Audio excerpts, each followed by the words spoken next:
नमस्कार, वंदे मातरम। आप देख रहे हैं मुद्दा भारत का। मुद्दा भारत का यानी मुद्दा आपका, मुद्दा भारतीय राजनीति का।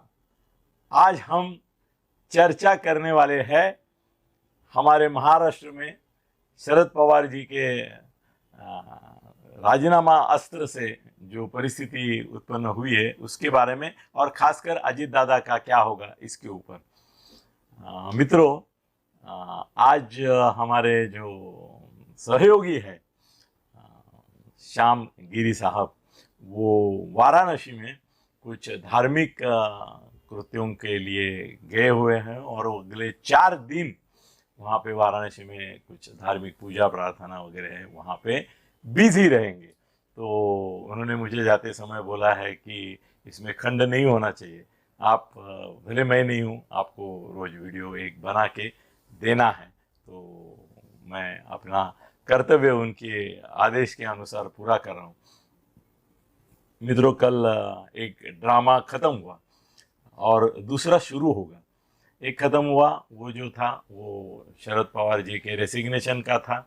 वो उन्होंने रेसिग्नेशन जैसा तय हुआ था पहले से ही, और लोगों को मालूम था कि ऐसा ही होने वाला है, और इसीलिए भी बहुत सारे लोग जुड़ गए थे कि भाई होने वाला है तो हम अपना निष्ठा और श्रद्धा भी दिखा दें। तो उस तरह से वो मामला उन्होंने ख़त्म किया और वो अभी बने रहेंगे। सिर्फ इसका एक मतलब जो लोगों ने नहीं दिया है वो मैं देना चाहूँगा आपको। इसका मतलब ऐसा हुआ कि इसके आगे, सुनो, इसके आगे आजीवन, आजीवन जब तक पवार साहब हैं तब तक वो राष्ट्रवादी के राष्ट्रीय अध्यक्ष बने रहेंगे। ये मत पूछो कि अभी राष्ट्रीय पार्टी नहीं रही तो राष्ट्रीय अध्यक्ष कैसा होता है। होता है, उसमें कोई दिक्कत नहीं है। ये राष्ट्रीय अध्यक्ष एक काल्पनिक भावना है। भाई राष्ट्रवादी कांग्रेस पक्ष जो है वो महाराष्ट्रवादी कांग्रेस नहीं है ना, राष्ट्रीय बोलते हैं। वो राष्ट्रीय है क्या? अभी नहीं है, मगर फिर भी बोलते हैं। वैसे ही वो राष्ट्रीय अध्यक्ष है। मेरी आपके सामने जो मैं भूमिका रखना चाहता हूँ वो ये है कि इसके बाद क्या होगा। ये तो सब जगह आ चुका कि उन्होंने रेसिग्नेशन वापस लेने वाले थे। एक एक व्यक्ति के ऊपर हम देखेंगे। पहली बात सर, दोस्तों, ये दिख रही है मुझे कि अजीत दादा को उकसाने वाले जो लोग थे, जिन्होंने पवार साहब से जाके पर्सनली बात की, ये मेरा एडिशनल ये दे रहा हूँ इन्फॉर्मेशन आपको। उसमें प्रफुल्ल पटेल, छगन भुजबल, सुनील तटकरे, हसन मुशर्रफ और धनंजय मुंडे। आपको खासियत लगेगी जो मेरी स्पेशल इन्फॉर्मेशन है। अजीत दादा ने कभी जाके पवार साहब को ये नहीं बोला कि हम बीजेपी में जाना चाहते हैं या हम बीजेपी से कोऑपरेट करेंगे। बिल्कुल बिल्कुल, बिल्कुल उन्होंने नहीं कुछ बोला। मगर ये जो लोग हैं, छगन भुजबल और प्रफुल्ल तटकरे, मुशर्रफ और मुंडे, वो जाके मिले थे पवार साहब को और बोले थे कि अभी हालात ऐसे हैं और अभी ऐसी एक सिचुएशन है कि इसमें अपने को बीजेपी के साथ जाना चाहिए और अभी मौका अच्छा है। उनको भी ज़रूरत है, थोड़ी सी एक अनस्टेबिलिटी पैदा हो रही है। तो उस समय पवार साहब ने उनको बोला कि जिनको जाने का है वो जा सकते हैं, मगर पार्टी एज ए होल राष्ट्रवादी मैं कतई मान्य नहीं करूँगा कि हम बीजेपी के साथ जाए, ऐसा उन्होंने बोला था।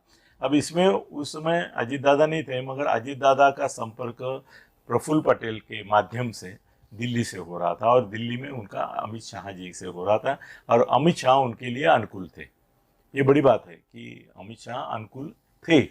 अब इसमें ऐसा हो रहा है सर कि कॉम्प्लिकेशन देखो कैसे हो रहा है कि अमित शाह, विदाउट मोदी तो अमित शाह कुछ बोलेंगे नहीं। तो इसके लिए अजीत दादा के आने के लिए वो थे, उनका एक ही कहना था कि भाई पूरा राष्ट्रवादी जैसे शिंदे साहब ने किया 40 और 13 खासदार, ऐसा कुछ बड़ा बंच जो 2/3 बहुमत का होगा वो लेके अगर आप आते हैं तो आपको वेलकम है। आप टुकड़ा लेके आएंगे, फिर बोलेंगे राजीनामा देते हैं और फिर चुन के आएंगे, ये करेंगे, वो नहीं चाहिए। आप 2/3 मेजोरिटी से आ जाइए, आपका स्वागत होगा। उन्होंने उनको कतई मुख्यमंत्री का आश्वासन नहीं दिया था। उनके चमचों ने वो मुख्यमंत्री की बात फैलाई थी, कभी नहीं बोले थे। वो बोले आपका गरिमा और आपके स्थान मान का पूरा सम्मान किया जाएगा। तो उसका अर्थ ये भी हो सकता है कि वो उप मुख्यमंत्री बनेंगे, शिंदे साहब मुख्यमंत्री बनेंगे। ये फिर से एक बार परसों की मीटिंग में भी अमित शाह जी ने बता दिया है उनको, और फडणवीस ने उसका तो जाहिर पुनरुच्चार किया है कि भाई ये रहेंगे। तो वहाँ पे ऐसा हो रहा था कि पवार साहब को तो दुनिया भर की खबर रहती है, तो उन्होंने ये सोचा कि अजीत अगर लीड लेके 2/3 पार्टी छोड़ता है, तोड़ता है, तो मेरे में और उद्धव में क्या फर्क है। उद्धव की जो अवस्था हुई है आज उबाठा के रूप में कि भाई गिने चुने लोग उसके साथ है और वो एकदम दुबला पतला हो गए हैं और उसका कोई राजकीय महत्व भी नहीं है, हम देते हैं करके हैं, नहीं तो नहीं है। वो मेरी हालत इस उम्र में और इतनी प्रदीर्घ राजनीति के बाद होगी तो चलेगा नहीं, तो इनको धक्का देना पड़ेगा। उस हिसाब से उन्होंने, क्या है ना, ऐसे केडर इसके पास भी है, उद्धव के पास, मतलब उसका जो एक उठाव करना था वो करने में वो असफल रहा। मगर पवार साहब जानते थे कि उनका एक घोषणा निवृत्ति की, पूरा बाला साहब ने ऐसा किया था, वैसी एक उठाव पूरे महाराष्ट्र में आएगा और उसके सामने ये सब सुनामी आएगी उनकी प्यार की, लोकप्रियता की, और ये सब बढ़ जाएंगे। वही हुआ, उनका कैलकुलेशन ही था। अभी ऐसा है कि थोड़ा ऐसा चल रहा था चर्चा कि सुप्रिया को वो राष्ट्रीय अध्यक्ष बनाएंगे, मगर उसमें ऐसा दिक्कत दिखता रहा है कि अभी के माहौल में अगर सुप्रिया को आगे करेंगे तो थोड़ा बदनामी भी हो सकता है।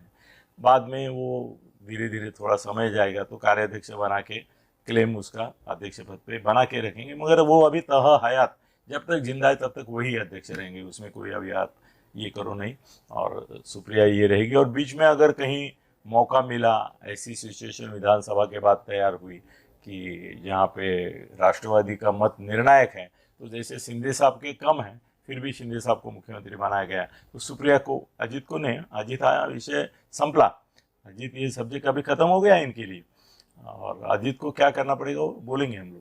तो सुप्रिया को भी मुख्यमंत्री बना सकते हैं, नहीं बनाया और लोकसभा में अगर इनको कम पड़े ये और इनके आगे 8-10 आने पड़ेंगे तो उसको केंद्रीय में मंत्री बना सकते हैं। तो अभी सुप्रिया के लिए भवितव्य यहाँ वहाँ कैसे भी कुछ भी हो, कुछ न कुछ उसके लिए एक उज्जवल भवितव्य है। अजीत दादा का ऐसा लगता है कि अभी अजीत दादा बोलेंगे बीजेपी को कि मैं आता हूँ, तो उनकी कोई कीमत नहीं है। अकेले अजीत दादा को लेने के लिए बीजेपी को इंटरेस्ट नहीं है। एक मराठा चेहरा ऐसा आ जाएगा जो फडणवीस को शह देगा, शिंदे को शह देगा, पार्टी में अपना गुट बांधने का कोशिश करेगा, और उसके साथ कोई ताकत नहीं है, कोई जाने वाला नहीं ना। अभी 2-4 बड़े मुश्किल से जाएंगे। तो अभी अजीत दादा का बीजेपी का एंट्री का मामला भी खत्म हो गया ऐसा समझो। तो क्या करेंगे, क्या करेंगे बीजेपी में, अपने राष्ट्रवादी कांग्रेस में उनको सब मानहानि, अपमान वगैरह सहन करते हुए और लोगों का प्रक्षोभ झेलते हुए कुछ दिन तो रहना पड़ेगा। वो मौके की तलाश में रहेंगे या और किसी एक चीज़ की तलाश में रहेंगे जिसके बारे में हम बोलना उचित नहीं समझते। तो राष्ट्रवादी आबाद हो गई, मगर अजीत दादा परमानेंटली बर्बाद हो गए, यही मेरा निष्कर्ष है। धन्यवाद। जय हिंद, जय महाराष्ट्र।